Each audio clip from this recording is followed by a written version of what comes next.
What is going on, everybody? Welcome to part 6 of the Generative Python Transformers videos. In this video, we're going to be just kind of testing and tinkering with the latest model that I have trained on a much larger data set for a much longer period of time. Now, from what we've found, you can train your own pretty quickly and easily, but I'll also host this model for anyone who's interested. So we'll at least host on nnfs.io.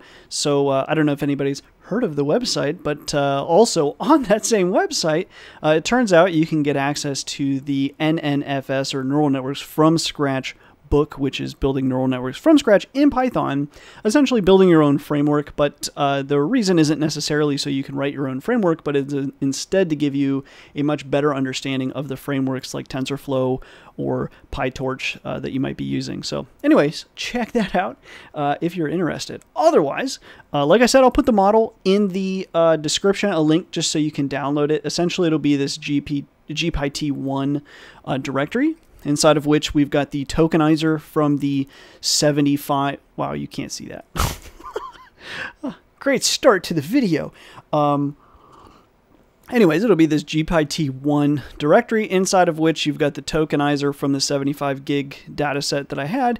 And then also the latest model, which contains all the model files, as well as the optimizer. So if you wanted to keep going with my training, you could, or if you wanted to fine tune and all that stuff. So anyways, that'll be there. I also might put it up on Hugging Face at some point. I don't know if I want to train it further or what I want to do. I also don't know exactly how to put it up. I just know that you can. So maybe I'll make that available as well. So, with that, let's go ahead and do some tinkering. So let me pull over some notes as well. And what I'd like to do is just kind of like show the model as it is in this state, and then also kind of talk about like one of the many use cases, but also kind of where to go from here. So, so what I think we'll do is we'll just kind of modify this. We don't need to do, we're not training anymore. We're not data collating. We don't need this. We really only need this first import. We don't need this. And I'm going to get rid of that input even too. Making quite a few deletes. We kind of want the stuff below though. So we'll get rid of this. We do want that model. I'm going to change the name in a moment. And then we kind of want this stuff, but we don't really want this for beam and output. I'll just do this. We'll say for now, we'll give it a good old pass. And I'm also going to, let's go ahead and cut this. We'll make a new, put that down there. What? Did I run? I don't think I didn't attempt to run that, but okay. I knew we weren't quite yet ready because we need to put the correct paths for both of these. So that will be, what will that be for me? Is it going to be, yeah, so that'll be g pi t, and then it's g pi t 1, right? Yeah. And then for the tokenizer, it was g pi t talk 75 gigs. So you can pass that in for the tokenizer. Again, you can use your own or use mine. Doesn't really matter. Then coming down here for the actual GPT-2 model, we're going to grab this way, copy, paste, and then I just called it latest model. I'll try if I upload another one, it'll be gpt like 2 and so on. I might come up with a better way if I continue doing this for a long time. Anyway, and then yeah, don't forget the 2 CUDA, and also let's see. Yeah, so I guess the only other time we'll need the 2 CUDA, yeah, is when we do the tokenize. Okay, so let's go ahead and run that, make sure that works. And then if it does, we will kind of check out the model as it is right now. So let's go ahead and just make imp IDs, imp. So imp equals, and then we'll just start with a real softball in it. So the hope, again, here would be, okay, let's finish the init method by maybe some parentheses, maybe a good old self, maybe a nice colon, and so on. That's what we're shooting for. So we'll do that. And then also let me make sure we are prepared for, okay, cool. So that'll be the input. We'll tokenize it here. We'll generate this beam output, and then for each of those in that output, well, what do we want to do? So in this case, number of return sequences. And in fact, I'm not sure why I use the word beam here. I don't even think that's really accurate. I'm not sure if I copied that from somewhere or what, because really it would be like model output, and then it's not really the number of beams that are getting returned. It's this number of sequences. So let's say 3 beam output. Unless I'm mistaken right now. I'm sure somebody's going to yell at me for that previous video. We'll call it model out. Max length, we'll set this to 100. We don't need it that big. And actually for number of beams, I'm just going to go smaller. 10 beams is kind of a lot. So we'll call it out in model out. We'll print the out. So this should be like token IDs. Right.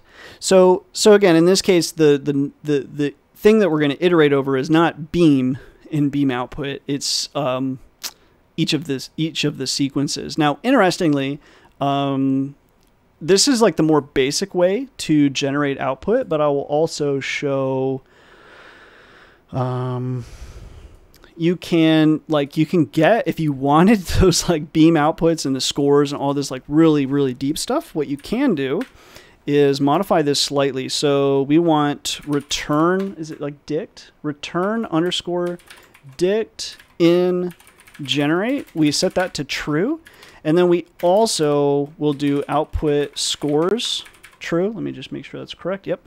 So we can do that. And then when we do this, the output is actually going to be a dictionary with 3 things. It's like sequences, sequence scores, I think, and then like scores. And then the scores are like that is per generation per beam, I think. So each anyway, I'll explain it when we get to it. So let's just start with 4K in model out.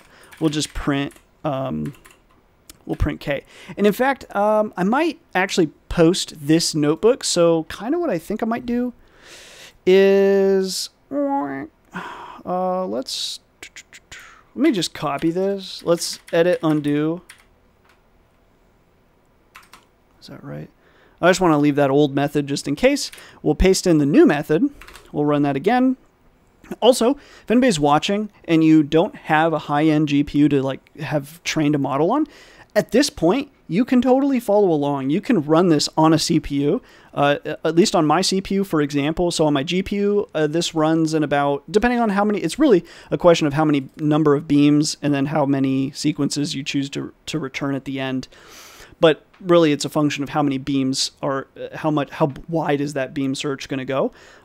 But in the case of like something like around this, let's say it's about a little less than a second on the GPU, and then it's about 4 seconds on the CPU. So we'll just kind of generalize and say it should take you 4 times as long to inference, but you can totally play with this model on a CPU. It's a little hard to like train the model, but if you just want to play with it, feel free. You should be able to download this model and do exactly what we're doing here, or do other things, or try your own.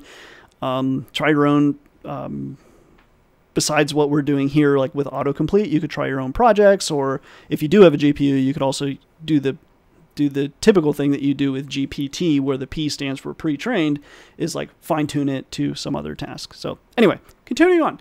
So each of these keys, the first thing is the sequences. So up here, these are your sequences. So if we said for, I don't know, out in model out sequences, print out. In this case, you'll see they are the same thing as we had up here, essentially. So you can still access the same data, it's just formatted slightly differently. And the reason why we're going to format those slightly differently is so that we could, in theory, if you wanted to, access both scores, but also so you can, there's two things. You've got the sequence scores, these, and then you've got the scores, and that would be like per mask. So the first order of business I think we'll do now is we need some way of, I think I'll just do it like right above here because we'll continue working here. We're going to quickly define the new line character. That will be the new line tag that we defined. And then we're going to define a couple of quick functions here. We're going to say encode new lines. That will take some sort of input, and all it's going to do is return imp.replace. And we are going to replace new line characters with the new line char that we set above there. And then finally, we just want to do like the opposite of that. So rather than encode, we're going to decode, and then we take that input, and then basically we'll do the new line character here, cut. We'll just paste it right here. And yeah, so from here, what do we want to do? So let's take this imp, and well, in this case, we don't really have any new line, but we're going to want to be able to decode the sequences immediately, and then soon we'd like to pass a little more than just def in it. But for now, I guess we'll just use the decode in this at this point. So I guess we'll leave this k. Let's go ahead. I think I'll leave that, and then we'll just continue working down here. So now we'll say for sequence in model out sequences. What we'd like to do is print tokenizer dot decode, and then it's whatever that sequence is. So we can print that out real quick, and you can see it's like really hard to read this. Obviously, we've kind of already seen this before. So then we're just going to decode the new lines. So we'll just wrap this in that decode new lines. And now it's a little more legible. And one thing we can do is I'm just going to copy this over to somewhere where we will see some highlighting. Boop. And as we can see, I mean, it looks pretty good. Obviously, there's this. Again, we had the max len set to 100, so I think it just ran out of length. Otherwise, these are looking pretty good. There's some subtle differences here. Interestingly, for example, here you've got def in it, and then you've got, you know, it tabs over for the doc string, and then after the doc string, it double tabs over. Not really sure exactly why it's doing that. And then here, you've got the def in it, and then double tab, and then it continues with this double tab. So at least this one I can sort of make sense of, because even though we started with this, the model, after a def in it, probably the most common way the model has ever seen, you know, subsequent stuff after the new line, after you have a def in it, is with two tabs. Because, and why would that be, right? It would be because the first thing was a class, you know, something with a capital S, of course. And then this was all going to be tabbed over. And then when you got to the new line, it would have been double tabbed as it was. So, so that kind of makes sense to me, why that happened. And then here, it actually, everything was tabbed all the way over. And again, this is just based on confidence, right? So even though the model did present this to us, it was less confident about this one than it was for this one, and then even this one. So something to keep in mind. My guess is it's really, the model is just confused because we've got this clear init method that is all the way left oriented. So anyway, probably not the best test based on these results. But moving on. So we can model out sequences. And then the other thing that we can do is, so for example, so we've got 3, that 3 comes from not the number of beams. So if we set this to, for example, 5 and run all this again, you'll see, again, we have 3 things. So even though we had, you know, 5 beams going out and searching, we're still only returning 3 sequences. So the other thing we can do is we can say for, we'll call it seq score in model out sequence scores. We can just quickly print the seq score.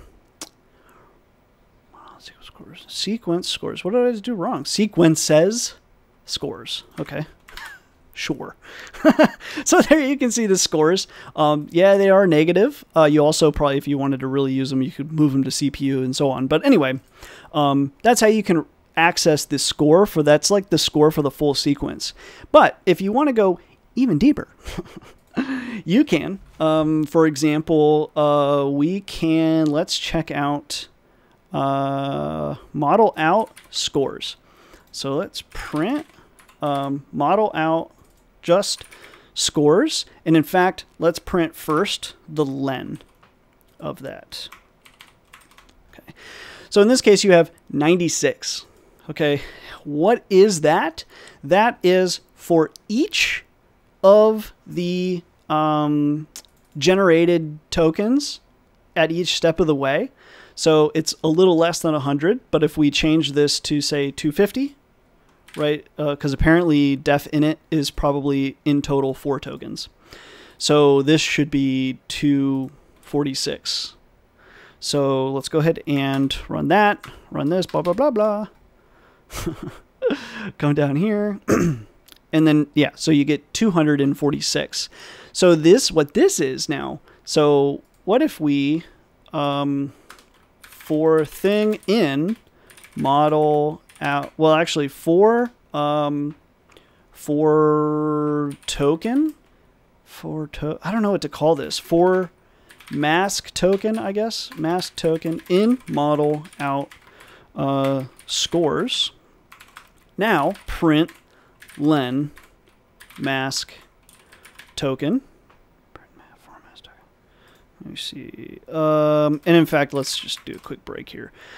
In this case, you get 5. So we're just going over the first, because there's going to be 96 of these, or 246, in fact. So let's go back and fix that to be back to 100, I'd say, for now.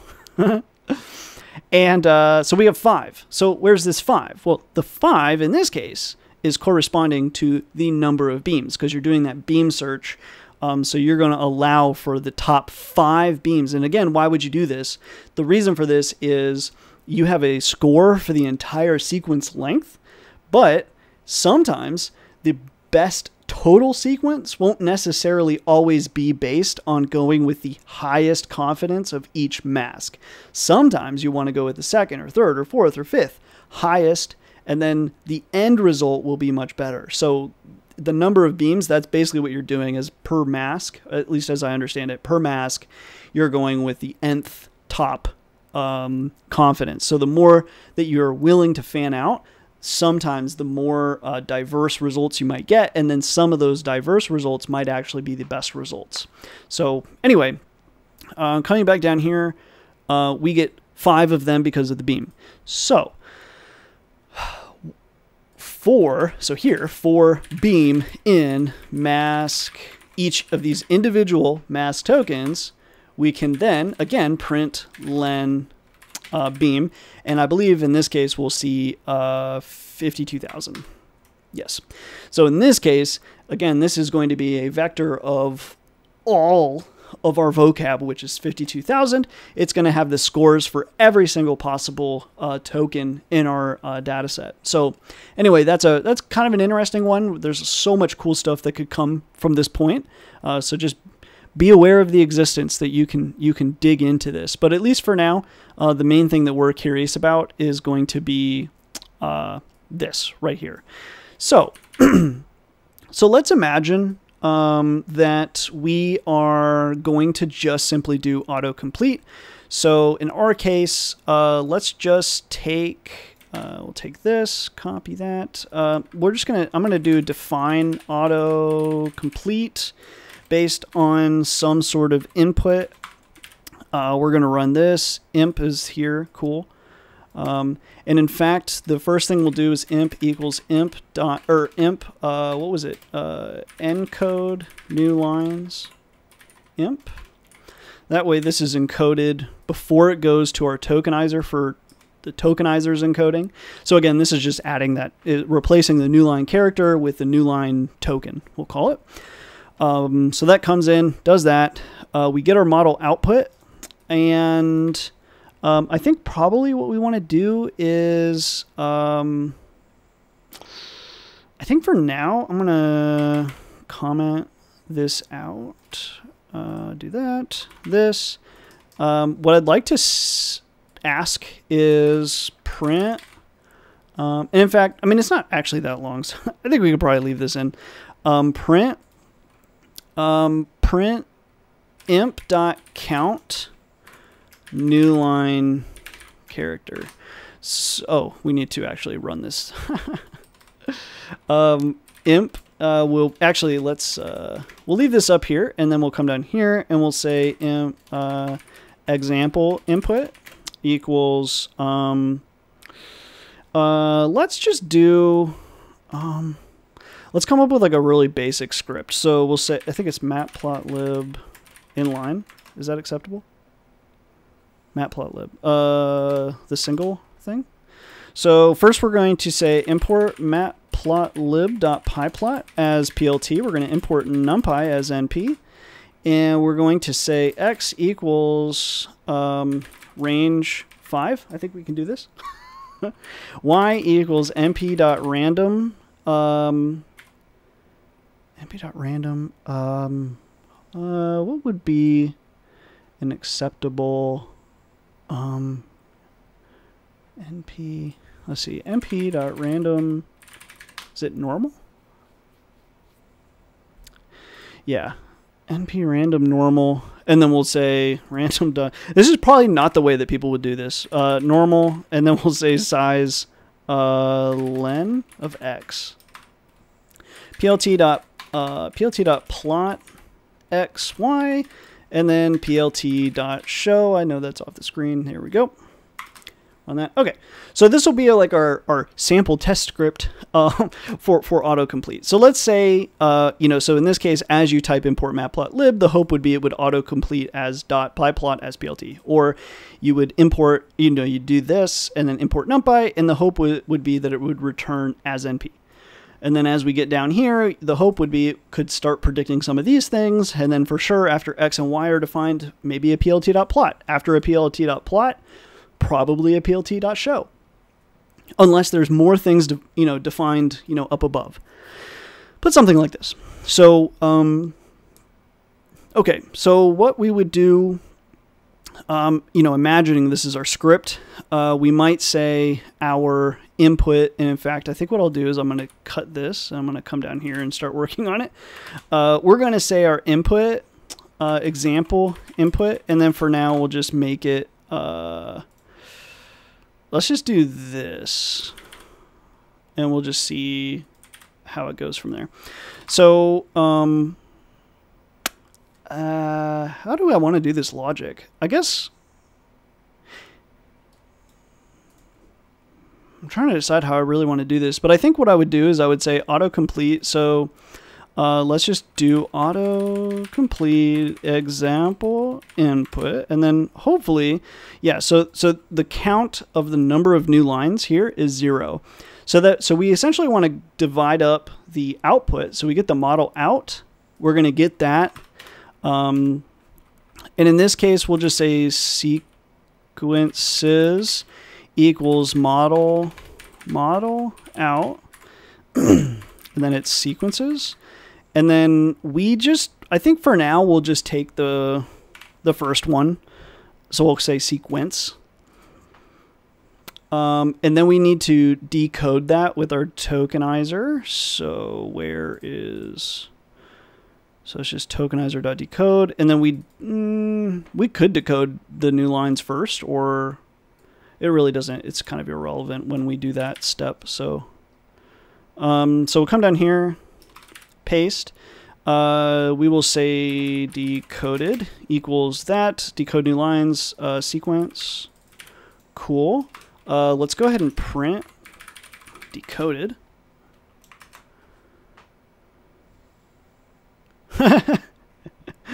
What was our input? Okay. Oh, wow. Wait. That's crazy. It's kind of weird that, oh, you forgot the as. And then it gets it down here. But then it automatically went and imported NumPy as MP. I think that's kind of interesting. What if we do this? What's Noke? It still does NumPy. And it starts doing this. Okay. Okay. Whatever. Decoded. I am kind of curious to always see the decoded, but then we want to do the autocomplete is going to be equals decoded dot split. Oh shoot, how the heck are we going to do this?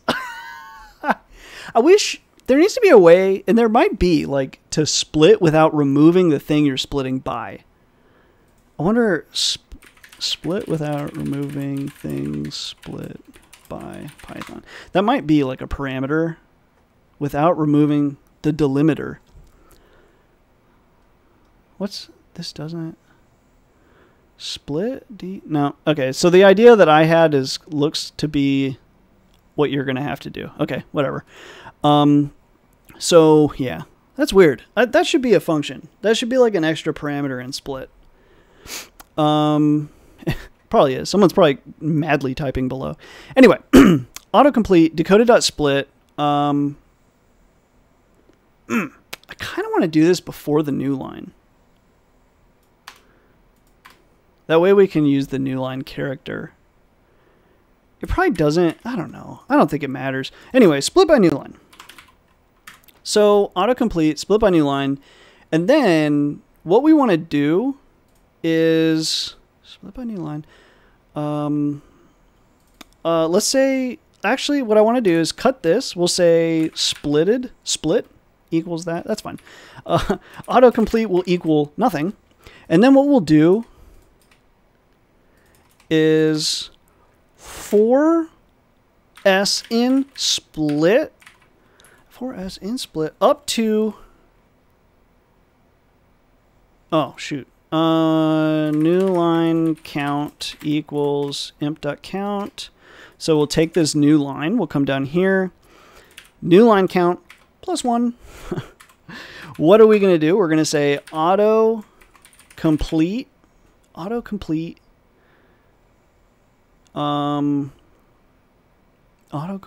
what am I doing here? Plus equals s plus new line character. Whew, man. So even if you have like double new line, I think that should still work because it would be like an empty string, I believe, in the split. So at the very end of this, let's just return autocomplete. And yeah, AC equals autocomplete. Let me do the following real quick. Print 20 times a dash. And then we'll do the same thing down here. I just want to make sure we have like plenty of space because I always kind of want to see the decoded part, like the full. But I also want to see, yeah, this, okay, cool. So we never printed the autocomplete. So we'll go ahead and now also print AC. Did we, I already, yeah, import numbers. What have we done here? Split for S split, decode, split by new line. Okay. Oh, you're so, oh goodness. Okay, so this is an index, not a slice. So we're saying, hey, new line count, which was 0. This is saying plus 1, so the first is. So this is for every letter in not this one, but this one. So, okay, so yeah, welcome to Python. So colon up to this number.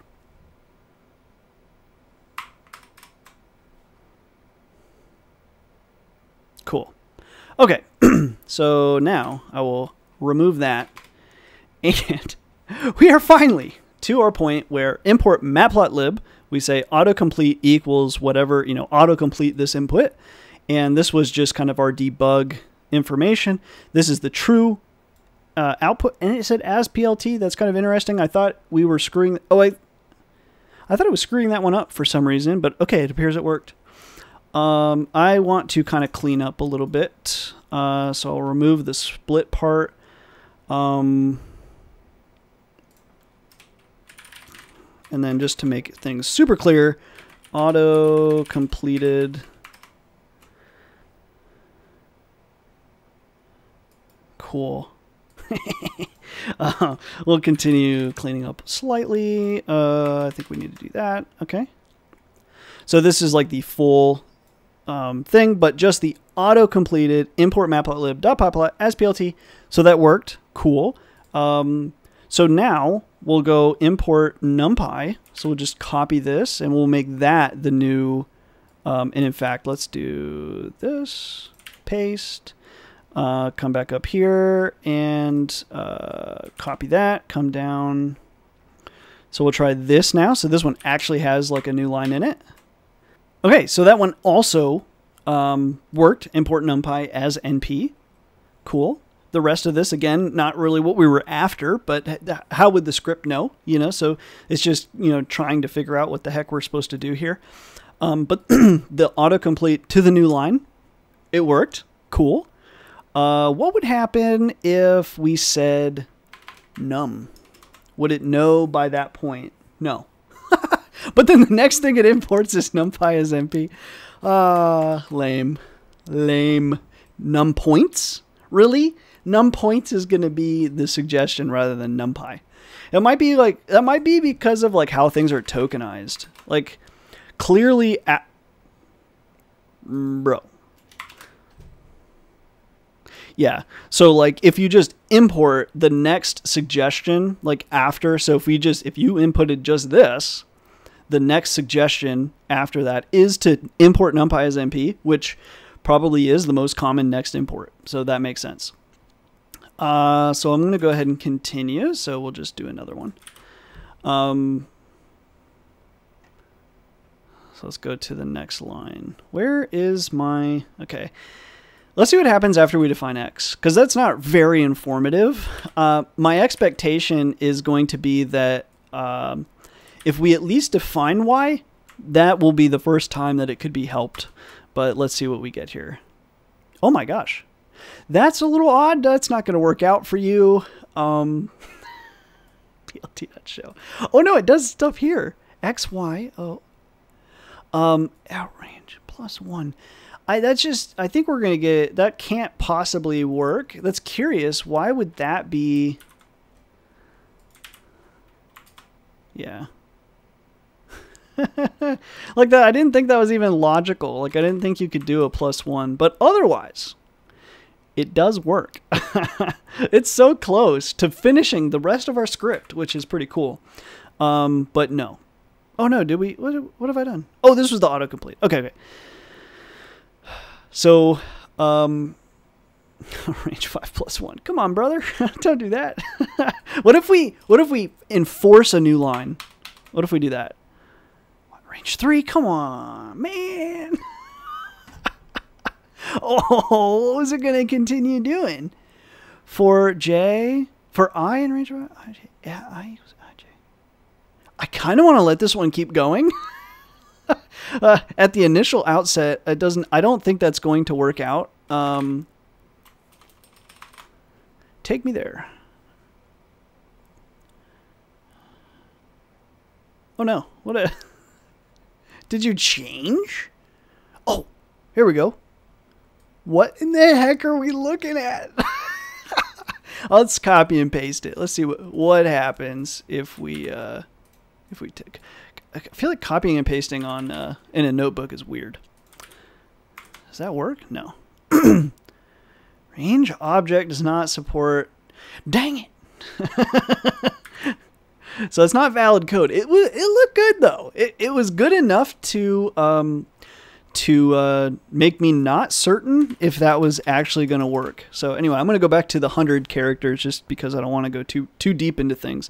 But anyway, so the X to new line, and then it at least defines Y immediately. Again, it has no idea that that would be the next thing. It's just clearly has learned that. So, what if we define y? What if we just say y? So I'm going to come down here. We'll paste this in. Oh, we threw in a new line there. Yeah, that was of course going to be weird. Okay. Got to give it a fighting chance. It still wants to generate this weird, you know, it still wants to say range 3, right? That's not accurate. That's not a good autocomplete. Y equals, let's say y equals NP. We'll just start it off with something smarter. Okay. Okay. All right. Okay, this is looking good. So this, that's good, I think, right? Because this will be anything from 0 to 1.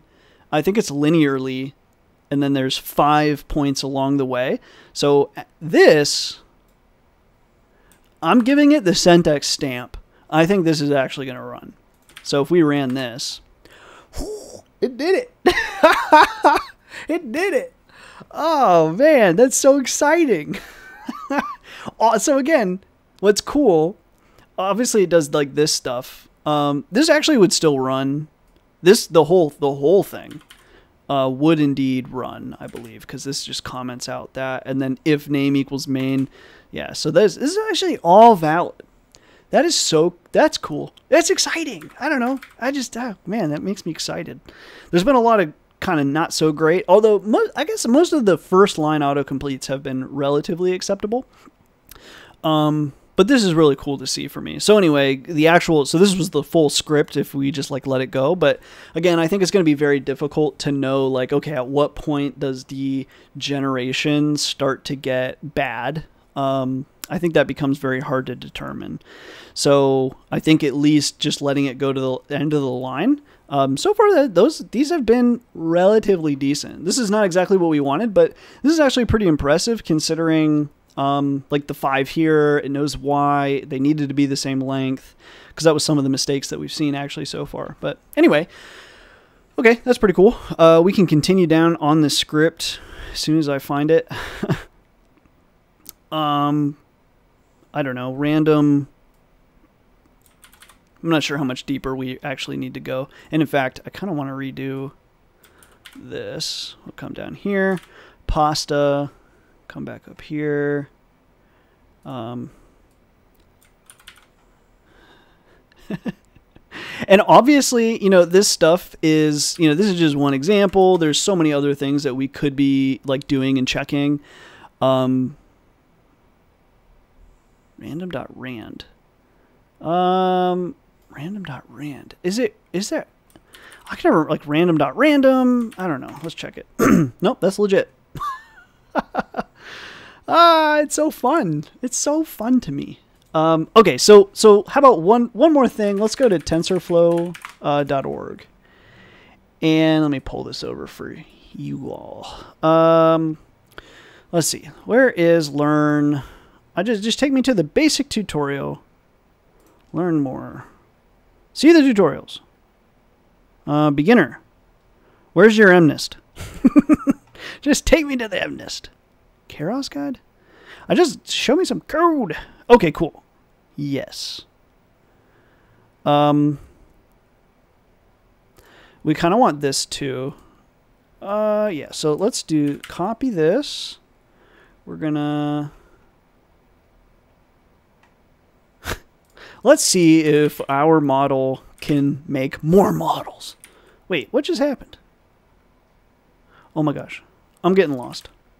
I hope I didn't screw something up over here. Let's see. I think it was this. I think that was what it was originally. I have no idea. Yes. I'm getting so lost in this notebook. Okay, so in fact, let's just do this.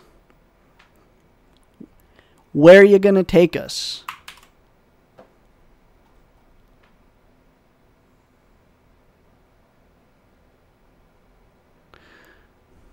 That's interesting. Take me further. Take me further. Where is our autocomplete? We're going deep. We're going to 512 now. Because I need to see more of this. So what did it autocomplete? Did it just give us a new line and that's it? Yeah.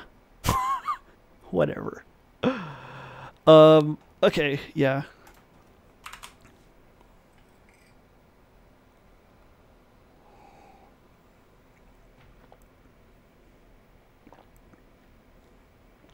I don't know what this is. I also don't know what BN1. That's not really defined anywhere. It was looking really good. It got no good. Yeah, okay. One of the things that I did notice a long time ago was padding. So as soon as you start seeing these padding characters in the generation, you know it's gone bad. So that is kind of one thing I've learned. So like in this case, the pad would be the next new line. I don't know. You would know as you got close to any padding to watch out. Okay. Anyway, coming back down here, we'll just keep tinkering. I kind of want to leave that one because that was actually kind of interesting, to be honest with you. It does kind of like, I bet it would import, for example, let's just see, like what does it import from TensorFlow.keras? Import layers. So it got that right. Okay, so the next thing I want to do is what if we just do this? So we're going to copy this part from the tutorial. So it just begins defining its sequential model. Let's see if it does that. If it can handle that. I might want to shorten the length again, but sequential, we got down here, TF-keras. So it starts off by making, the hell happened here? Conf. It closed it off and then it does activation ReLU. That's not correct, I don't think. Activation equals, like that would need to be inside the conf. Yeah. But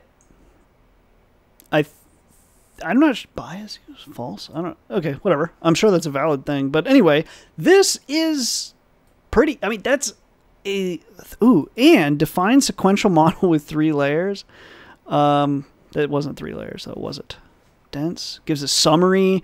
It knows. Wow, look at this. This is so. It makes me giddy. And again, when does this start getting messy? Actually, I mean, to be honest, the pad is clearly being used as an UNC token, if you ask me. Dot to device.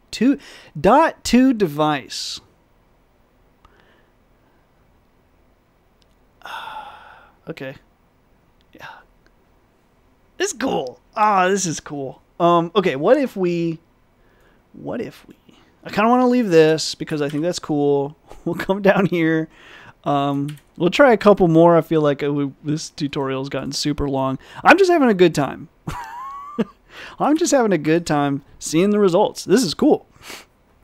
And this is not really that long of a trained model. I could keep going on this one. This is weird. It like closes it out and then adds another layer. It does all this. What the heck? What are you doing? I really wanted this to work. Makes me sad. Okay, let's try. Oh wait, we didn't. I got rid of the imports. I kind of want to leave those. Cool. All right, we'll try one more. I'm not sure really what else to try. What did you do? So we went to layer 2. No. Dropout. Model.add. I actually think that should work. Gave it categorical. Model name. Compile. It's close. It's just not great. And like the autocomplete, what did it give us? Yeah, it gave us like this, which is close, but not really. Oh, and in fact, actually, I think we passed with the second layer. So really all it did was add this. Not so good. Okay. I'm trying to think if there's really anything else I wanted to show for the autocomplete, but I think that's probably, like, what if we did this? Like, I'm going to try one more thing. Like, what if we do sequential? Come back up here. We'll do this one. This is the one I think I see more often, but let's see what happens. Like,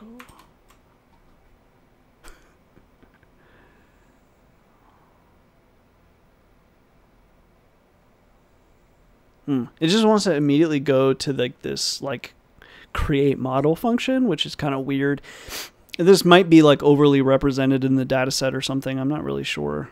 What if we do this? Oh, let's do this too. Like, will it at least like finish this line successfully? Hopefully. What you got for me?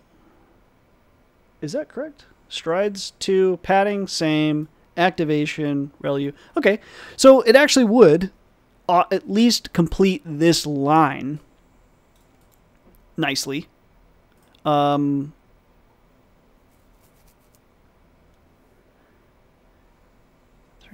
5 strides 2. Yeah. Okay. Yeah. All right. I think I'm going to stop it here. Like I said, the model is uploaded, so if you want to try your own autocompletes on all kinds of different things, feel free. To be honest, I'm kind of impressed. I mean, I think this is a somewhat decent autocomplete. I think the biggest problem is even on my GPU, a Titan RTX that I'm running it on right now, that took forever. Now, we don't have to generate, like if we are just trying to do line complete, where is, man, we've been busy today. Oh my gosh, did I miss it? You know, there's no reason why we need to do 512. That's kind of silly.